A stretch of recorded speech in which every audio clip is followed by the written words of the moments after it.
Assalamualaikum warahmatullahi wabarakatuh. Di video siang ini saya lagi membongkar pembongkaran shockbreaker shockbreaker Reddit JP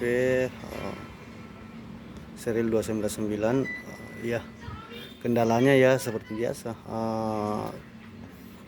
Kendala umum adalah masalah umum adalah minus umum adalah selalu bocor pada bagian tabung gas. Itu adalah kekurangan dari shockbreaker Reddit JP ini, dimana kualitas bahan shockbreaker Reddit JP ini adalah sangat bagus, lumayan bagus, namun pada karet balonnya mudah bocor ya.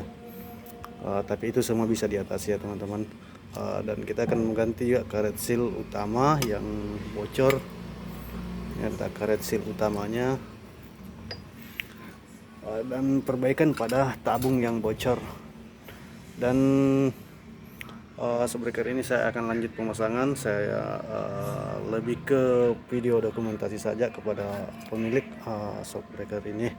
Dan di situ juga masih ada shockbreaker Kitako, YSS, Kitako dan RCB ya teman-teman. Oke, mungkin itu saja video singkat dari saya. Sekian dan assalamualaikum warahmatullahi wabarakatuh.